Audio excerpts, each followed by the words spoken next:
Well, we knew there was a wide receiver was committing today. It's just not the wide receiver we thought, and it's not the place we thought.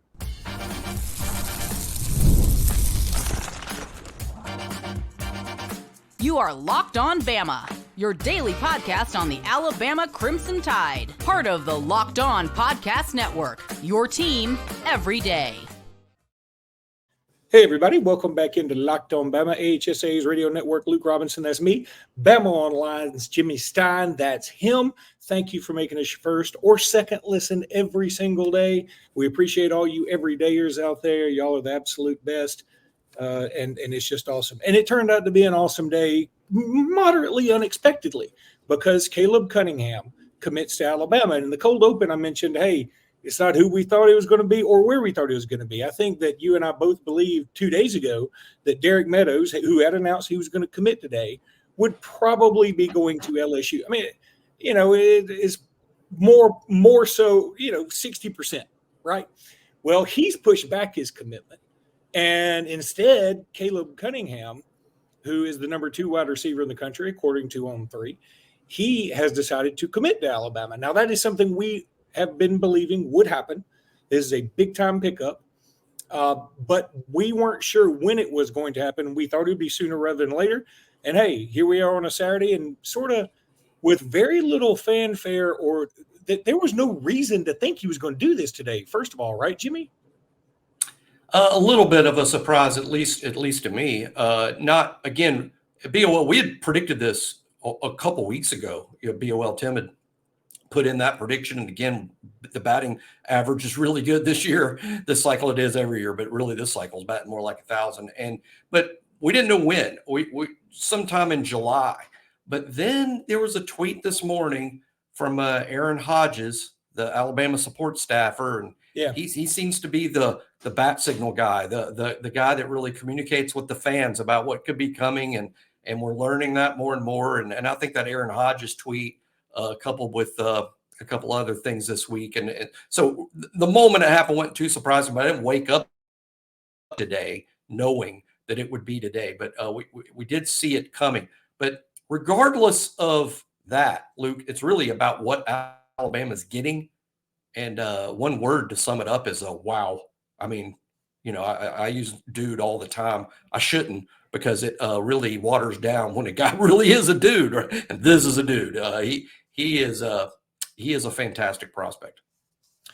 Okay, so who exactly would you compare him to? Because I'm seeing sort of a hybrid of Jerry Jeudy, Devontae Smith kind of guy. Now, whenever you use terms like that, people are automatically like, oh, you're saying he's going to be better than Jerry Jeudy and Devontae Smith. Not saying that. I'm just saying I think he's shiftier than Devontae, but maybe ball skills, shiftier than Devontae, better ball skills than Jerry Jeudy is what I'm trying to say. Or you could turn that around, I guess. But I think it's really hard to find somebody who I say, oh, he's exactly like this guy. I don't think it's that simple. Yeah, I totally agree. Finding a comp's been a little difficult for me. I do like the Jerry Jeudy comp quite a bit. I mean, I do think there is a lot of Jerry Jeudy here. And here's a comp, though, that I like maybe even more, and it violates all my comp rules. I've talked about here that I like comps. I like sharing them with y'all, but understand that my comps always start with size and speed. I'm looking for someone who at the same age was identical in size and very close speed-wise. I mean, I don't like, I know this guy's 6'3", 220, but he reminds me of David Palmer. That's silly to me, because if it's going to be a Palmer comp, it better be a 5'8", 5'9", 180-pound guy. I mean, so my comps are similar. So I say all that to say I sort of like an A.J. Brown comp here. And keep in mind, Caleb is 6'2", 180. A.J. Brown was 6'1", 220 at the same age. So A.J. Brown was a much thicker, bigger, more physical adult at this age than Caleb Cunningham. So in the one sense, I don't like the comp because the sizes are just way off. But the skill set reminds me so much of A.J. This guy, like A.J. Brown, is can't miss. He's just too good. just like A.J. Brown. This kid's too good to miss. He'll be really good in college, and then he's going to be a good pro. You can go ahead and write that down. And those that listen to our show all the time know that I don't say that lightly. That's not something I say all the time. But with Caleb, I'll say it. He's sort of in that Julio type. Can't miss. Might be a little bit of a learning curve, though. Choctaw County, Mississippi is not South Panola. It's not Meridian. This is a smaller rural program. He's not playing against really good competition. But, hey, when you're a size speed freak, the competition doesn't matter. It doesn't matter. You take that size and speed to any high school in the country, he's going to be the best receiver on the team. I just can't explain enough about how he's a speed receiver, but at the same time, he's a possession guy. He wins 50-50 battles like in his sleep. He wins 50-50 battles in his sleep. Great hands. A guy that you're going to want to throw to on 3rd and 6. He'll get past the sticks and make the play. But that sells short what a playmaker he is, because when he gets the ball in open space, he's gone. He's smoke. He's absolutely fast. I don't care what the clock says. He's a 4.4 guy in pads on the field. He can really run against 6'2", 180. Not a small guy at all. Not huge, but he ain't small. This is a plus size, plus speed, great hands, high points the ball, 50-50 guy. I just watched an interview he did with On Three's Chad Simmons. Y'all should Google that. It get a little good look at at Caleb's personality. First of all, he's 17. Or Chad's, if you want to know more about Chad. Yeah, most Alabama fans don't, because Chad's a Georgia guy. But a great guy, and he's so good at his job, by the way. I mean, there's no one that knows recruiting in the South any better than Chad does. But the interview's good. And Caleb, though, comes across as you're like, check that dude's birth certificate. He looks older than 17. He definitely talks older than 17. This is kind of an Ashawn Robinson type at wide receiver. He's just a mature kid. And, boy, you watch that tape. I'll tell you a little quick funny story, too, after the first break about watching his huddle tape when we break it down even more. The other thing that I notice about him is he seems to – I mean, he's like one giant muscle. He's not, and I say that not in a, DK Metcalf, AJ Brown style, but there was a picture I think you had on 3 of him going up and catching a ball like either at a 7-on-7 or in practice, and it's like everything was activated on it. I mean, there was nothing but good ripples everywhere, like not the bad ripples, the good ripples. And he's just 6'3"-ish, probably. I mean, let's call a spade, probably 6'2.5", 180. He'll put on some pounds. That's the other thing people have to remember. He's got another year of high school football. So he's going to play in college at 200. I don't think that's crazy at all. I don't think that's crazy that he'll be 200 in college or knocking on the door. That's what I would guess in college. Let's call him NFL-wise 6'2", 200, but probably really the way any of us would measure, he's 6'3". But, the NFL, heck, I'm 5'7", 5'8". I'm sure if the NFL measured me, I'd find out I'm 5'2". I tell you what, it makes me very excited this year because I call a lot of the Alabama Mississippi All-Star games, especially those that are in Alabama, and I believe it's back in Alabama this year. I'm not 100% on that. I'll lose track. But it's in Mobile. Yeah, I think it is back in Mobile this year. So I'm already excited about going to that. And I normally don't do things like go to both practices. The Alabama guys I've already seen, and the Mississippi guys in the past, even with Saban, Alabama didn't hit it out of the park very much in Mississippi. Well, this year with A.K. Deer, with Cunningham, I mean, all of a sudden I'm like, okay, I might want to go check out practice here too and see what's going on with those guys.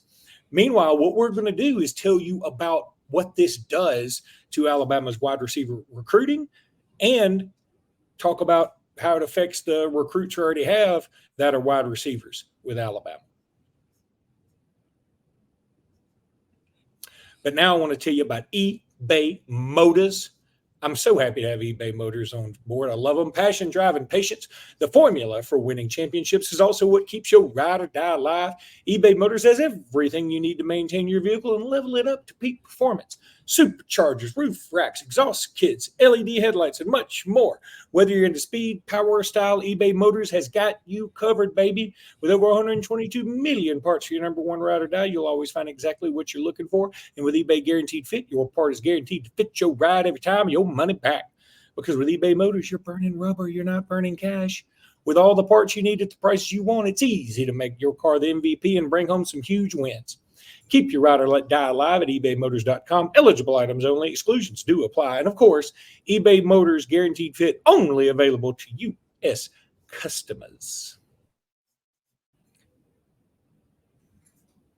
Okay, so Caleb Cunningham now on board. Of course, we have to get to the signing. I've already read some other message boards that specifically the Auburn message board. They're like, well, Alabama's going to have a hard time holding on to him. They're going, who knows? Who knows what's going to happen? That's true because it's recruiting and things change all the time. I feel very good about where Alabama is with this kid. I don't think he's going to watch the offense this year under Kalen DeBoer and be like, they don't throw it very much. No, I think he's going to watch it and go, yeah, I like this.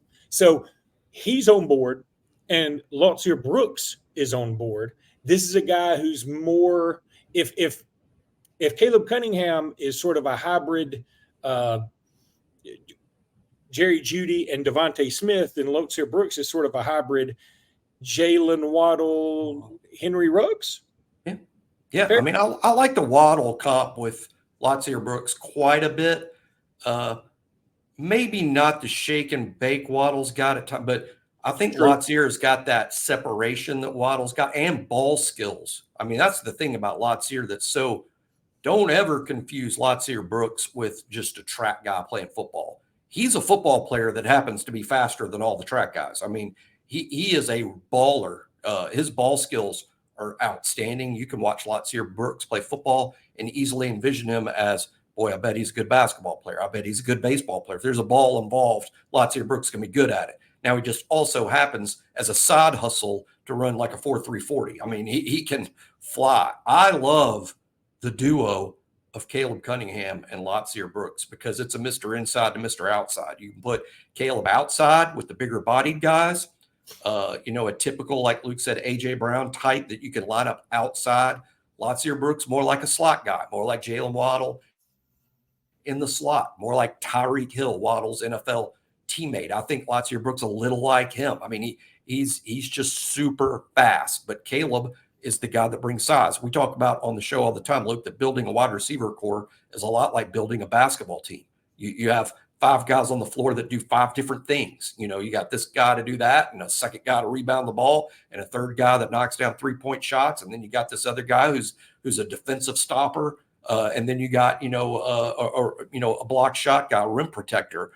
Wide receiver cores are the same way. You kind of want everybody that plays to bring something different to the table because there's only so many Julio Jones and Devontae Adams out there who are all-stars at every single facet of what's required of a wide receiver. So I love them as a duo, and I don't think Alabama could have done any better. Alabama's set to do well. Luke brought it up about the offense.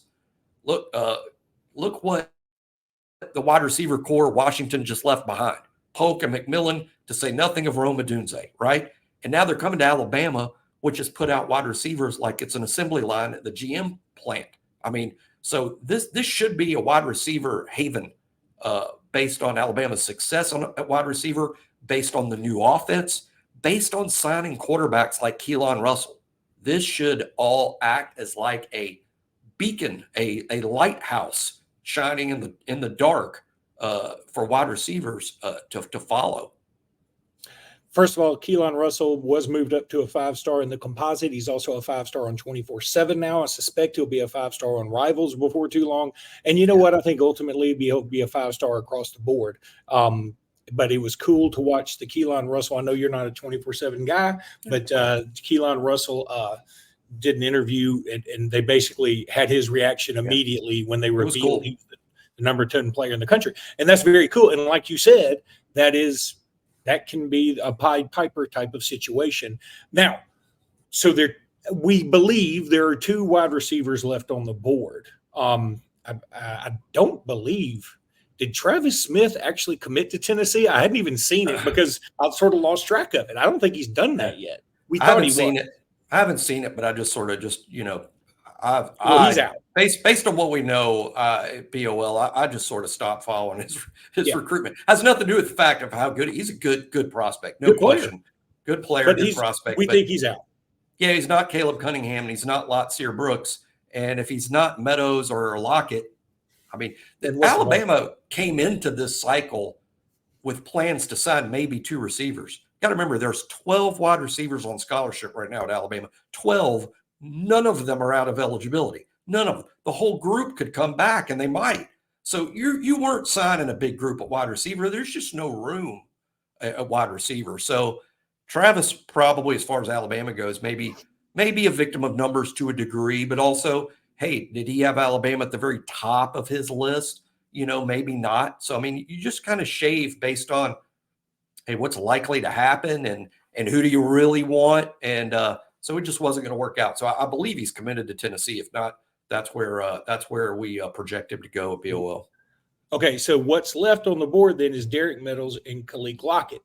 Derek Meadows out of Bishop Gorman, Lockett out of Texas.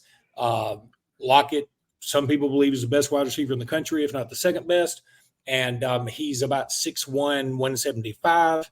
I would consider him more of a burner and probably the better all-around receiver. Thus, he's ranked higher. Meadows is 6'6". Yeah. Now, I want Lockett in this class, don't get me wrong. But if you tell me, and Lockett did postpone his commitment from today, which is Saturday, July 13th, to next Saturday, the 20th.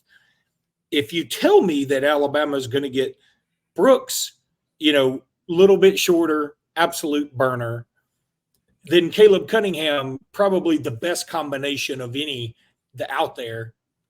And then you get Meadows, who is hey, throw it up. I almost picture in my head, like what we do is say, all right, Derek, you do a 10-yard out. Okay. Caleb, you do a 20-yard out. Brooks, you go really far. And if I overthrow the first guy, maybe the second guy will get it. If I overthrow him, Brooks will catch up to it. That should be our route tree. Just throw it really high and really far, and something good will happen. I like it. Meadows and Lockett, we'll see. Meadows is going to announce next Saturday. Alabama definitely in it, along with LSU and Notre Dame. Lockett, maybe we can say it's down to Alabama and Texas, but I think Texas is the favorite there. This is the way I look at it. I'm not making any prediction at BOL. We've not made predictions. We will let you know here on Locked On if that happens. But just saying this, I look at, now that you get Lotsier Brooks that I love and Caleb Cunningham, who's just a universal 5-star, I consider Meadows and Lockett both gravy. I mean, just gravy. And Edwards. And you mean like Caleb Edwards? Yeah, I'm saying, yeah. And you get a good receiving tight end in Caleb Edwards. Oh, yeah, exactly. Yeah, he's a receiver too. Yeah, sure. So they're just gravy to me. If Alabama wants them, so do I. They're great prospects. I'm just saying the Alabama's full as is. Do you make room for Meadows? Yes. Do you make room for Lockett? Yes. Is Alabama full? Yes. All of those things can be true. All of those things can be true. And of course, there's no limit on the number of players you can take on the front end. Can't go over 85 total. That's still a thing. That's going to change. That's a whole nother show. That's going to change. It's probably going to move up. So you probably do have some room to play with here, but you're pretty stocked. So I'm just saying, let's stay tuned on Meadows and Lockett. It would be great for Alabama if either one happened. But as far as I'm concerned, when I grade Alabama's wide receiver core at the end of this recruiting class, if it's just Brooks and Caleb Cunningham, the grade is A, if not A+. Agreed. So we have talked about what's next possibly at wide receiver. What's next overall for Alabama? So I'm going to tell you about FanDuel. Love me some FanDuel. Always have. I love sports. I love them so much. I never want them to stop. But as the playoffs wind down, we get fewer games. And the sports aren't sportsing like I want them to. But FanDuel lets me keep the sports going whenever I want. All I have to do is open the app and dream up bets anytime I'm in the mood. And this summer, FanDuel is hooking up all customers with a boost or a bonus daily. That's right. There's something for everybody, every day, all summer long. So head over to FanDuel.com and make the most out of your summer with FanDuel.com. FanDuel is official sports partner of Major League Baseball. All right, so other recruits that are down the pipe, a few other recruiting notes first. Let me start there. Miles Johnson, who did decommit from Alabama, he has committed to Florida. We all saw that coming. Stevie Wonder in a snowstorm could see that coming. We all knew it was happening, and that's fine. I mean, I think we're all good with that, and I hope truly that it works out for him and he turns out to be a star. A couple other quick recruiting notes, Alabama related. Naheem Alford is not going to Big Cat Weekend at Auburn anymore. He's going to Oregon. Now, I don't know how, honestly, it's hard for me to get a read on where Alabama stands with Naheem Alford. And frankly, it may all depend on how much he's offered eventually. His name is offered. Yeah. But again, I don't fault him for that. And I'm not saying that's the only reason. I'm saying I believe that to be a factor. Just like it's a factor with a lot of kids. And I think that, it's no wonder Ohio State and Oregon are right up there towards the top. Jared Smith has decided he will announce on August 3rd. Alabama never really pursued him. He's the second-rated player on 3 in Alabama. But for whatever reason, Alabama didn't pursue him too much. He's 6'6", 235, and he'll probably end up at Auburn, and Auburn will get a good one because he's a good player. Same with Anquan Fagans, who will be committing later this month. He will probably commit to Auburn, and I don't think Alabama pursued him too terribly much either. And I'll tell you something, Jimmy, I don't mean this as an insult towards the school or anything like that. I don't. I really don't. But at some point, it's not coincidence anymore. For whatever reason, the Thompson guys have not worked out at Alabama. Can you name one that you're like, oh my God, yeah, he lived up to the billing? And I don't mean that as a slight. Talia Tungavailoa went to Maryland and did well.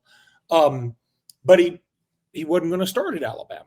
And, you think about, we've had some offensive linemen, we've had some safeties like Tony Mitchell. We've had a bunch of dudes come through, and nobody's gotten a foothold yet. That doesn't mean I want to quit recruiting Thompson at all. Please don't think that. I'm just saying, is it okay to make the observation and make sure it's not an insult? Yeah. I mean, I don't know. There's so many numbers of it now that it's kind of hard to explain. I mean, I still think to an extent it's just a coincidence and that a certain percentage of highly rated recruits don't work out. A certain percentage just don't. And for whatever reason, a lot of those Thompson guys haven't. Now, Jeremiah Alexander's still at Alabama. I think he's a guy that still has a chance to have a nice career at Alabama. Hasn't happened for him yet, but he's still got some playing left to go. But yeah, that's hard to explain. Now, Alabama with Jared Smith and Anquan Fagans, Alabama did not recruit Jared Smith. I'm sure when you look at his ranking, anyone would wonder why. Here's a couple of theories. One could be off the field issues. We don't know. You hear rumors, but you hear rumors about a lot of kids and it ends up not being true. I'm not saying anything is true, but you do hear rumors of off the field stuff. But I also look at this on the field. He's 6'6", 230. Well, he's probably too big for Alabama's wolf spot. Alabama's wolf spot's a true linebacker in pass coverage type position. He's not an inside linebacker. That only leaves one spot for him to play at Alabama right now, and that's the bandit spot, which is what he would probably be at Alabama. But Alabama's current starting bandit is Jamarian Latham. He's 275. He's backed by LT Overton, who's going to play this fall at 270. Keon Keeley, we've heard he's up to 260, and we're trying to get him bigger. So Jared Smith's 235 right now. Does he have the DNA to get up to 270 like we would like our bandits to be? I don't know. So it could be a schematic fit issue, which would explain a lot. So, but Alabama just did not recruit that kid. Now, Alabama did recruit Anquan Fagans, and I think Alabama would have liked to have seen Fagans in camp. I think Alabama would like to have had a relationship with Fagans. I don't know if it was his situation with his older brother. Again, he wasn't somebody Alabama was busting, like, we've got to get in with this guy. But they would have liked to, I'm sure, to have had more a relationship there, and it just didn't happen. And hey, that's fine. You're not going to get everyone you're interested in, much less everyone you target. But Fagans is a good prospect, and we'll see where he ends up. Probably Auburn, I guess. But Jared Smith almost certainly going to Auburn, and he's a clay guy. I don't think he's been a great player in high school yet, but he's got a lot of clay to work with. Mute. Boy, you've muted quite a bit too. God dang it. And all right. we miss the pearls of wisdom. That's the only part of the mute part I hate. There's probably pearls of wisdom in there. And here's the problem. I have the memory of a fruit fly, so I've already forgotten what I said, which is probably brilliant. These are Winston Churchill level quotes. So, yeah, 24/7 thinks a lot of him. He's a 5-star over there. And look, I think he's a really good player. And if Alabama got him, I'd be happy. But I'm with you if you're talking about scheme fit. And at the same time, same thing with Anquan Fagans. I feel the same way. I would have loved to have had it, but for whatever reason, it never seemed to take a foothold. So be it. This doesn't feel like disastrous kick in the groin type, oh my God, we just lost a recruiting battle thing. So that's what I'm trying to say. Now, let's get back to Alabama stuff here for a second, where A.K. Deere should be committing soon. You think so? Ty Haywood should be committing soon. What do you think so? That's the hairy one. I mean, I still project. I mean, our projection on 3 of BOL's Ty Haywood to Alabama, but that one is, hey, look, I mean, it's an NIL world, right? I mean, when you're a 6'6", 300-pound, comparable to J.C. Latham type tackle, you're getting, I mean, it's like the NFL draft. I mean, NIL is like the NFL draft. What positions do programs and collectives target in terms of the big money? The offensive tackles, quarterbacks, pass rushers. Those guys are defensive tackle. Those guys are hard to land. So we like Ty Haywood to Alabama, but hold on to, that's tough. But that's still the projection, A.K. Deere and Ty Haywood. Other than that, I wouldn't say that I'm 100% confident in any name that's out there, other than those two where I'm very confident. One guy that I keep hearing about is Ty Jackson, the other number one linebacker, or at least by some services. I know Florida State certainly in the mix, but boy, you get Ty Jackson, Ty Haywood, and A.K. Deere, and I mean, literally anybody else you get, and you won't be able to fit many more in this class, is just absolute cherries on top. He's a total dude like Caleb Cunningham. He was like the Caleb Cunningham of inside linebackers. It's just that, boy, NIL, with a kid as high profile as he is, he's from South Florida. He's got to drive past all these NIL spending schools just to get to Alabama. He's driving by, people are throwing rolls of quarters at him. That's literally, it's the opposite. When you drive through Florida on the turnpike, you got to pay out all this money. Because you're coming up on the turnpike, it's a toll booth every 10 feet. They have an NIL toll. Yeah, you pay the toll, and at Ty Jackson, they're throwing it at him. But they've got the guardrail down. He's like, yeah, what is it? It's like, sir, we can't lift the guardrail until you take this money. You must take this money. By the way, kudos to Orange Beach in the state of Alabama for taking down their toll booth. I'm sure you've seen that. Oh yeah. That's it like for the 4th of July was so awesome. I mean, I'm like, I think the traffic was still slow because everybody's like, aren't I supposed to pay something? It's relieved a lot of the traffic congestion because the toll booth would back everything up because I had to wait and pay the toll. That's right. But now you just fly on through, and it used to be a private road, and now it's an Orange Beach road or Baldwin County, and that has made a big difference down there. A little warm this time of the year. Have you noticed? It's warm out. Man, I've been all day at like a farm here in Franklin, Tennessee. I mean, like my daughter's been feeding ostriches or ostrichi and goats. And have you been downtown yet? Butterflies. No, I hadn't had time to be downtown. You know what? This sounds crazy for somebody from Alabama. I'm at the beach all the time in Alabama. Tuscaloosa's hot. I'm not so sure the hottest place in the world isn't downtown Nashville in July. Yeah, no, you're right. Downtown it's all the metal and Houston's concrete. up there. Houston's up there. Trust me. I bet. I just think about walking down Broadway. I love Nashville, but I think about walking down Broadway. I get like, oh gosh, it'd be so hot. That's how old I Maybe am. just the bright lights. All right, that's going to how do old it for I am. today's podcast. We'll be back tomorrow with more. And until then, roll tide, everybody. Roll Tide.